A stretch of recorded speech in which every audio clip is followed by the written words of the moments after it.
Bem-vinda, Ive, tudo bem? Tá sem som, Nós Ive. estamos te ouvindo. Bem-vinda. Não te ouvimos. Ainda não. Quando acontece isso, tem que sair e entrar. Ive. Acontece isso direto. Chegou um E sonzinho nada? aqui. Então, Agora peraí. sim, agora sim. Ah, Opa, tá. veio. Eu dei uma mexidinha aqui no Tava com mau fio. contato. Sim. E aí, pessoal, tudo bem? Estava escutando aqui o advogado anterior, Rochinha. Muito boa a intervenção dele. Estava vocês falando agora da Petro, da distribuidora, né, da BR. Nossa, realmente, nossa, deixa eu entrar para falar que, gente, a Petrobras era uma empresa do poço ao posto, né? E era onde a gente conseguia ainda, porque a verdadeira concorrência, que as pessoas tanto falam, era justamente na distribuição do combustível, porque, né, existem outras distribuidoras, a Shell, Ipiranga, né? E era onde ali o Estado conseguia ter um certo controle ali dos preços. Hoje em dia tem informação de cartel, na minha cidade, por exemplo, tem informação de cartel, ninguém investiga, né? Os donos de postos de gasolina, eles jogam o preço da gasolina lá nas alturas, então muitas vezes a estatal consegue diminuir, né, o preço do combustível, mas chega aqui na minha cidade que a gente nem sente, né? Então, assim, por exemplo, na Grande São Paulo, por exemplo, é R$ 1 mais barato o litro da gasolina do que aqui na minha cidade, em razão da formação de cartel, que essa coisa da privatização, que né, era onde a gente ainda conseguia ali ter a concorrência verdadeira, infelizmente. Vamos ver se um dia a gente consegue retomar a BR. Oi, Ivi, você está acompanhando as eleições francesas?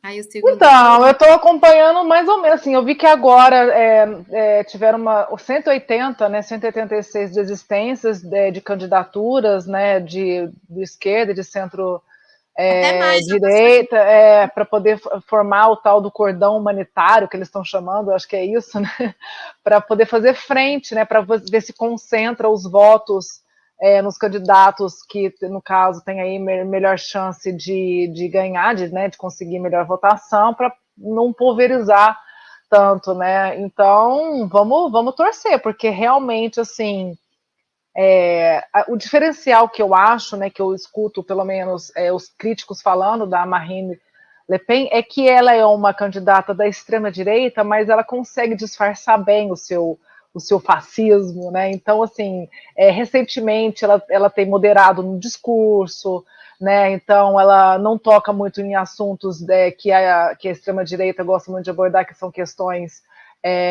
ligadas ao aborto, essas questões de gênero, tal, que no aborto, o aborto na França é legalizado há muitos anos. Então, a questão do racismo, da islamofobia, me parece que ela não toca muito no assunto. Então, assim, mas que, né, a gente tem que ficar, porque a gente conhece, né, aquela coisa, né, a gente sabe o que você fez no verão passado, a gente sabe muito bem, né, como ela pensa, o que o grupo do pai dela, que é do partido, né, que fundou, se não me engano, esse cara que agora é o cunhado dela, me parece, que é um pretenso candidato a ser primeiro-ministro, se tiver força para isso, que é um influencer, né, um rapaz super novo e super reacionário, mas então isso ela tem conseguido, né? Por isso que eu acho que ela veio com tanta força, assim.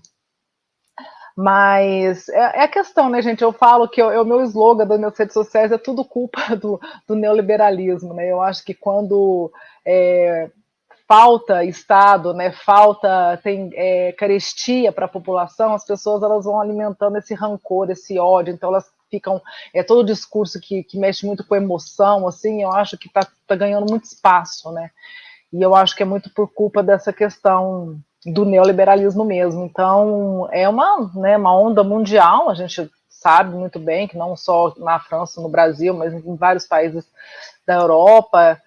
E é isso, a gente construiu uma frente ampla aqui para poder vencer as eleições, e eu acho que o movimento é parecido na França, essa questão do cordão humanitário ou sanitário, não sei como que eles estão chamando. Vamos ficar de olho, mas de qualquer forma é inevitável que lá a extrema-direita, né, parece que vai ter um avanço, isso aí é inevitável, eu acho que Só que qual vai ser o tamanho do impacto é que a gente tem que, né, aguardar. É verdade. Agora, só um comentário, Miguel. O Macron, ele disse que não apoia qualquer candidato da Nova Frente Popular, não. Se for da França insubmissa, eles não vão apoiar. Eles só querem apoiar o pessoal do PS, o pessoal mais, segundo ele, é uma esquerda menos ameaçadora, né? Então, ele tem cumprido um papel muito ruim na formação dessa grande frente aí que está se tentando formar para evitar o avanço dos fascistas. Não sabia disso, Ana. Sim. Ele não tinha feito acordo com o Mélenchon? O Macron não tinha... Não, parece que não se concretizou o acordo. Eu acho Nossa! que... Sabe que, Ivi, eu tenho acompanhado, sabe que a família Le Pen, eles foram criados ali adorando Hitler. Pois eu vi uma entrevista em que, lá na década de 50, depois da guerra, eles assistiam programas... o slogan, aquele que recentemente viralizou um card, né, de uma criança, não foi agora na França, de uma criança branca, de supremacismo branco e tudo. Esse card, você pensa que é da década de 30, não, é da semana passada, né? Então, assim, é estarrecedor, assim, né, como esse movimento está ressurgindo com força, assim, né? A gente tem um vídeo. E é difícil. Né? Oi? Eu acho que a gente tem um vídeo. Você trouxe um vídeo, não foi, Miguel? Eu não vi. Sim, não. Tem, a esquerda está se mobilizando lá. É bom lembrar que a esquerda francesa ela tem uma capacidade de mobilização impressionante. Tem um vídeo que eu peguei na rede social, peguei hoje. Coloca aí, por favor.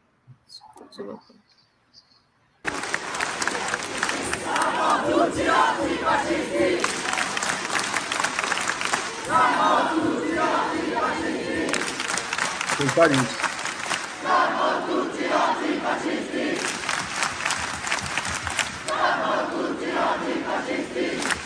Parece fascista.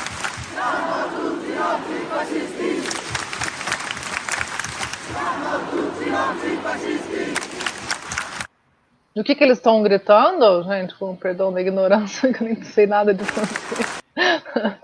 Eu só entendi fascista no final. Pare o fascismo? O que será que eles estão... Levanta a mão quem não quer o fascismo, sei lá, uma coisa assim. Tá. Eu entendi isso. Pelo menos a gente pode usar aquele slogan, né, Ive? Aquele slogan do Casablanca. Sempre teremos Paris. E que bom, né, que está tendo essa movimentação que eu acho que contagia, né? Eu acho que mostra a força, é a única forma que tem para poder tentar virar essa crescente aí né? Porque assim, você vê o mapa de votação do último domingo, é assustador, né? Então, e lá essa questão não é um segundo turno, né? O voto ele é distrital, são vários distritos, e não é só de 2 candidatos, não são só 2 candidatos que competem como aqui no Brasil. Lá a eleição é completamente diferente do que acontece. Se você fez 12%, você já está no segundo turno. Exato, Então, é completamente diferente, e depois, assim... É por isso que eu acho importante esse movimento de tipo, vou me retirar para poder, né? Porque eu sei que eu não terei chance, então eu estou me retirando para poder concentrar o voto nos civilizados, vamos dizer assim. Ana, deixa eu só voltar aqui um pouquinho para o Nacional, só que eu quero colocar uma manchete da Folha, da agora, que eu achei interessante. Não sei se teve tempo do Gui subir. Manchete da Folha aqui, dólar tem forte queda. Eu vi. Vai a 5,56 após falas de Lula e Haddad sobre contas públicas. Sim, foi naquele ato, né, do lançamento do plano Safra, do Safra, da agricultura familiar, também do plano Safra, do agronegócio, né, de 400 milhões, e também do plano Safra da agricultura familiar. Eu escutei a fala do Lula e do Haddad. no ato, exato. Mas sabe o que eu achei engraçado, Miguel e Ive? É que a gente está aqui no programa, mas eu fico de olho o que está acontecendo na imprensa corporativa. E a gente estava aqui com o Rochinha falando que o dólar baixou porque o Campos Neto foi de férias, saiu de cena. E eles aqui, ó, dólar baixou porque Lula baixou o tom. Lula admitiu que está protegendo o Haddad. Então, toda uma tese aí, que dólar baixou porque Lula teria se recolhido nos ataques. Então, essa é a narrativa deles neste momento. A matéria começa... Pode falar, Miguel. Não, só ia falar que a mídia atribui ao Lula superpoderes sobre o câmbio. É só isso que eu queria falar. Pode falar. Na verdade, eu acho que... Então, essa matéria começa falando do movimento global da queda do dólar, né, mundial. Então, assim, a matéria já começa dizendo que, não, o dólar tem caído em vários países do mundo. Né? Então, assim, eu acho que essa análise, e eu queria até falar sobre isso quando vocês estavam comentando mais cedo, eu acho que é muito efeito manada, assim, né? Um começa a falar que é o Lula, então vai todo mundo nessa direção. Né? Então, assim, e a imprensa adora criticar todas as falas do Lula. Então, assim, isso é bom, porque pauta o debate. Então, eu concordo totalmente com o Rocha quando ele fala que isso é maravilhoso, pelo menos a gente não está discutindo uma madeira de piroca, a gente está falando, né, sobre coisas importantes para o país. Né? Então, assim, o Lula nesse movimento aí de dar várias entrevistas, começou no UOL, depois nas rádios, etc., quando ele vai... sempre acaba pautando, né, o debate. E, assim, eu acho importante a gente fazer tipo, uma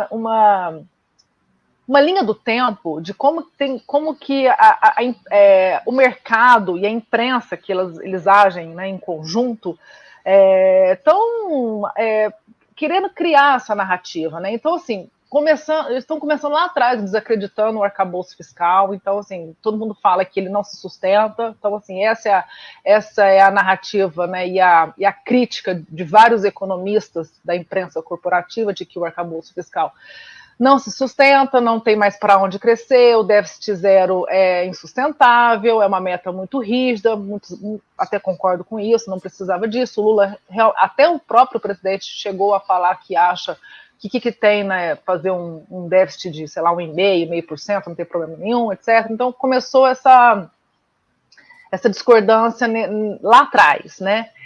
Bom, e daí a imprensa vem falando sobre isso, e eu acho que a questão toda foi a desoneração dos 17 setores, né, que foi uma queda de braço que o governo acabou perdendo, né, porque o governo meteu uma medida provisória que foi derrubada no Congresso, depois não teve como reverter, e aí o Haddad, nessa tentativa, né, de tentar ali defender o déficit zero através da Receita, foi para Roma conversar com o Papa e meteu uma medida provisória sobre a questão dos créditos presumidos do PIS/COFINS, sem negociar com o Congresso. Isso pegou muito mal, eu acho, porque ninguém estava esperando, foi recebido de uma forma péssima no setor da indústria, né, pela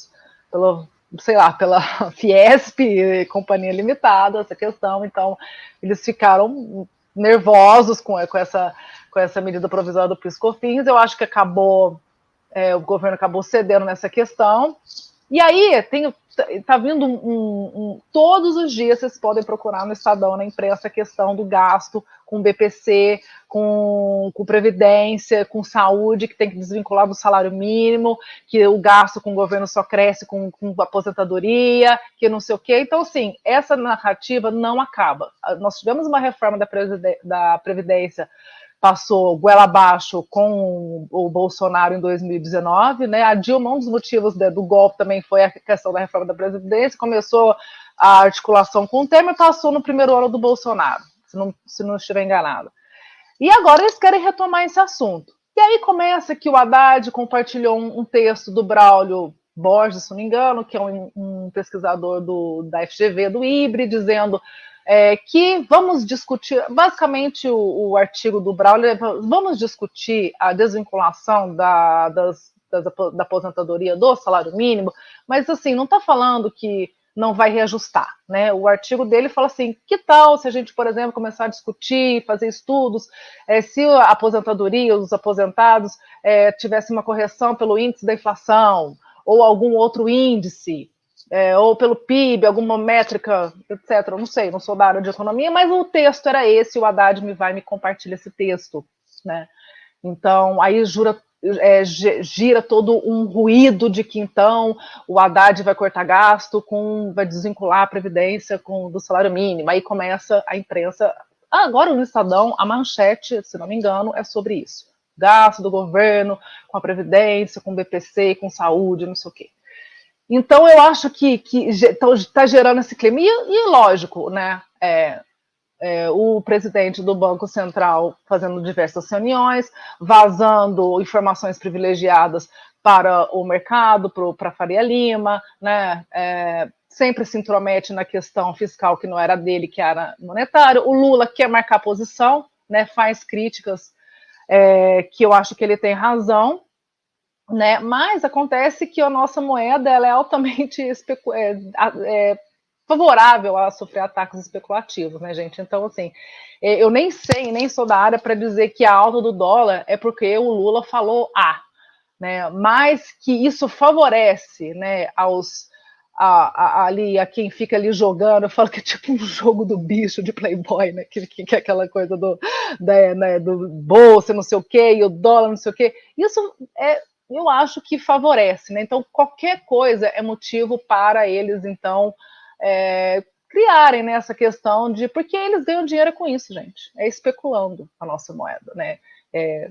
Então, mesmo que o Lula fale alguma coisa, eles vão falar que foi por isso para poder criar alguma justificativa, né? Então, assim, o que eu penso agora? Eu acho que o Lula já deu sua opinião, já fez a sua crítica, e eu acho até para dar um cala-boca um pouco na imprensa e para parar para jogar água quente na fervura, talvez seja bom o Lula dar uma moderada por um tempo, quem sabe daqui a alguns meses ele pode voltar a criticar de novo, se bem que esse cara já está saindo, né?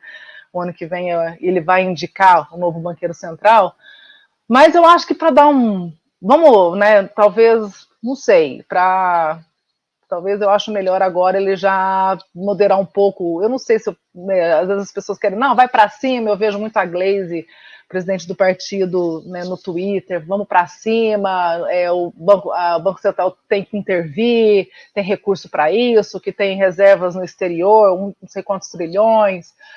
Mas será que também não é jogar, né, queimar dólar? Né? Será que é necessário? Porque essa questão de intervir na moeda, usando nossas reservas, é uma coisa temporária.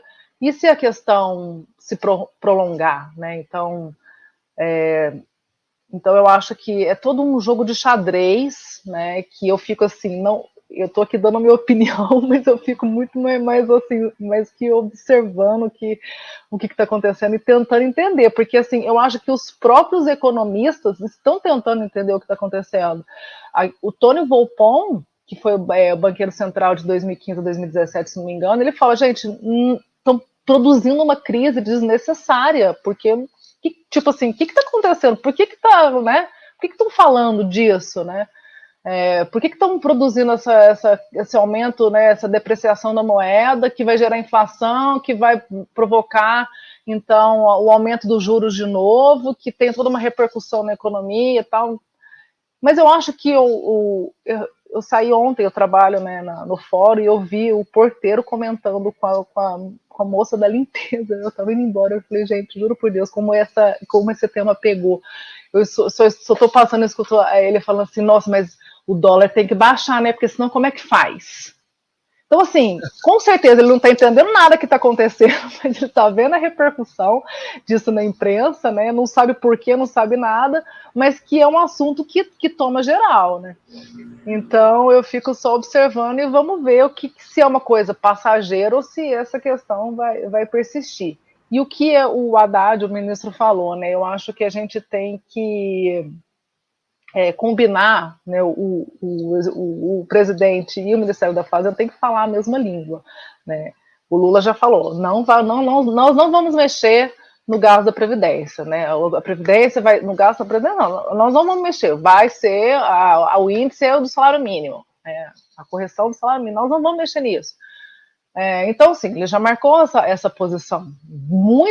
Impossível convencer o Lula do contrário, né? Eu acho que, pelo menos, não por agora, né? Não é 60 milhões de brasileiros não votou no Lula para ter uma agenda que não é a dele, né? Ele sempre defende isso. Defendeu, né, pelo menos a correção sobre o salário, etc. Então, assim, tem certas coisas que o executivo não vai, eu falo o Lula, o presidente não vai abrir mão. Mas que tem uma pressão, né, inevitável, né? Ive, deixa eu só pontuar algumas coisas que você falou, Ana. Gostei da expressão, jogo do bicho de Playboy. Adorei essa expressão.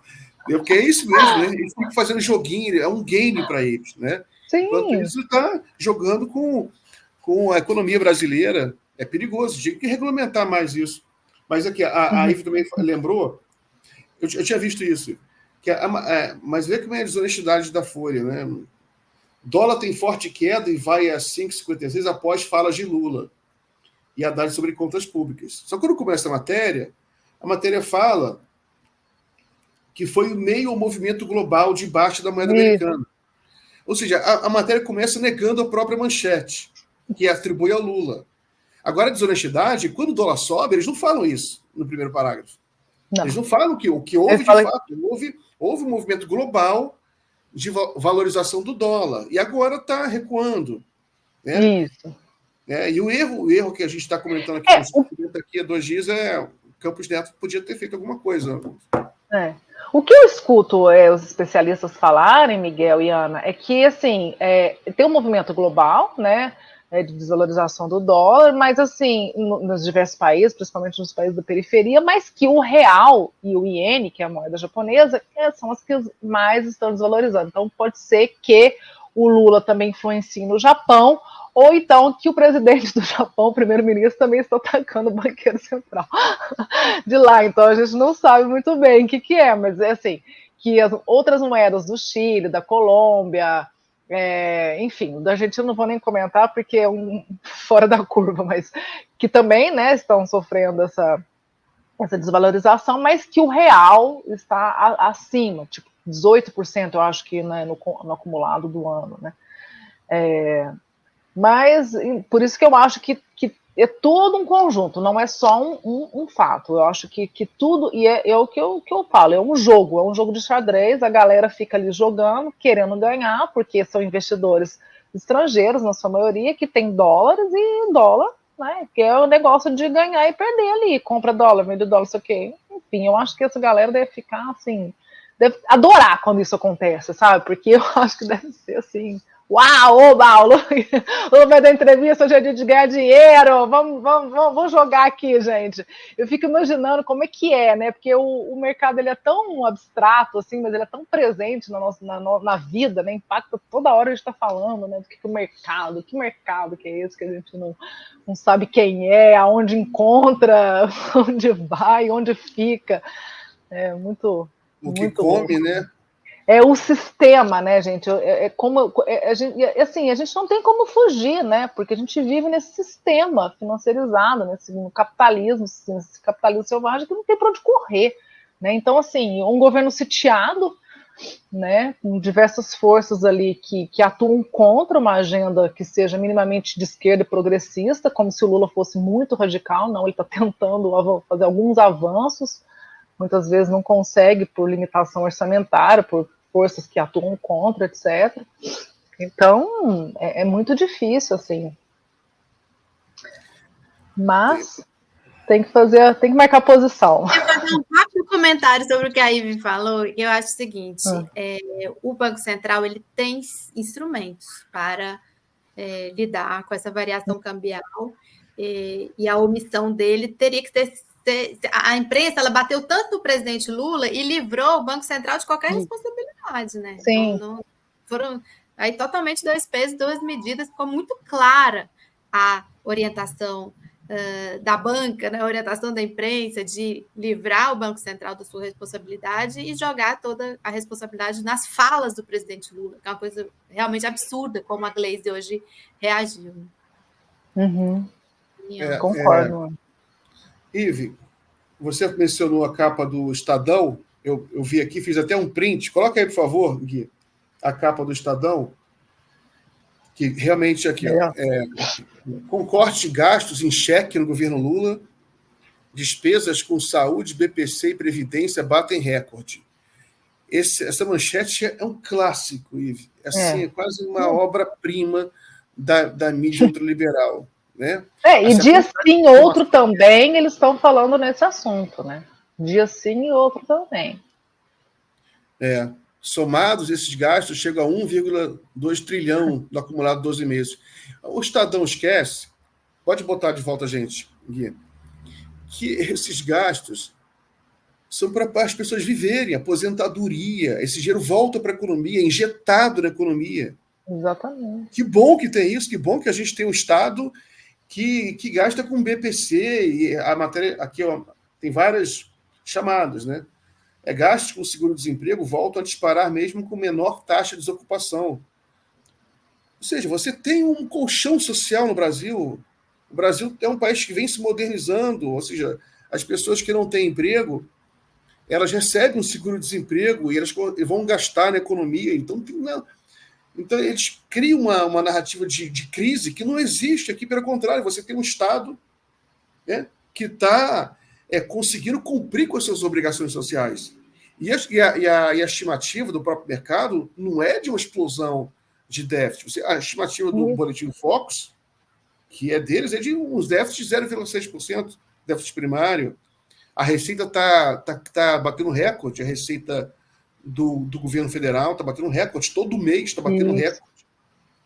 Desemprego caindo, inflação dentro do esperado, a dívida que está controlada não está explodindo, a dívida pública não está explodindo. Então, assim, está tudo, né? Mas agora, pronto, agora criaram isso de que tem que cortar gasto na saúde, na Previdência, mas não fala da Previdência dos militares, né, a matéria, com certeza não vai falar. Né? E ninguém toca, né? Não vai falar dos milhões de subsídios, não vai falar, não toca na questão da correção do imposto de renda, que a gente, né, agora dessa reforma, que tem a segunda parte da reforma da Previdência. Então, assim, sempre o problema é o gasto social. Sempre vai ser o gasto social, né? Mas contra isso a gente já está escolado, né, gente? Então, eles não vão mudar, né? E aí a gente tem que ter recursos para poder combater essa narrativa, né? É isso aí. Chegamos aqui ao final da nossa live, Ive e Ana. Muito bem. Um minutinho aí para você se despedir, então, você concluir o seu raciocínio. Fazer seu último comentário. Bom, então, quando o Miguel me chamou que era para falar mal do Roberto Campos Neto, eu falei, opa, vou me organizar aqui para isso. Mas é isso, eu acho que eu gosto muito de acompanhar, eu acho que o Roteirista Brasil, ele não nos deixa ter tédio, né? Sempre a gente tem alguma coisa aqui para emocionar aqui todos os dias. E a gente não falou sobre a questão, depois está correndo aí na imprensa, eu acho que talvez seja pauta para amanhã para vocês aí, sobre o Carlos Bolsonaro, né, gente? A questão aí dos pagamentos que ele teve aí dos planos de saúde, etc. Tá correndo. Então sempre a gente tem assim, e vamos continuar, que a gente continue pautando, que o Lula continue pautando o debate, acho muito importante, e vamos observar o movimento aí desse ataque especulativo sobre o real, né? Vamos ver aonde é que vai dar. Eu acho que as coisas vão chegar no lugar. Pelo menos é o que eu estou sentindo pelo clima de hoje, assim, já fez um plano safra aí, o agronegócio gostou, parece uma criança, né? O mercado parece uma criança mimada, né? Só falar qualquer coisinha, só falar que vai ter responsabilidade fiscal, calma, que não sei o quê, eles se acalmam e dá tudo certo. Não precisa fazer, é só falar. Não precisa fazer o que eles querem, só Mas fala. é isso que o Campos Neto podia ter feito. Ele podia ter... Muita gente falou. Se ele sinalizasse, não precisava nem gastar reserva. Não precisava nem gastar nada. Sinaliza, ó, se tiver ataque, a gente vai agir. Mas, gente, não adianta. Não adianta. Não é contra eles, contra o Roberto Campos Neto que a gente está lutando, que o mercado...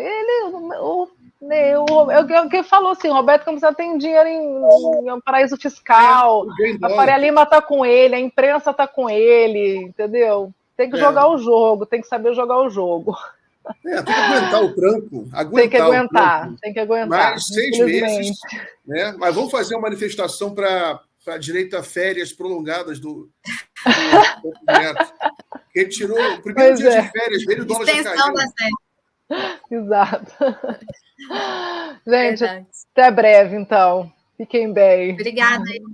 Tchau, tchau. Boa semana.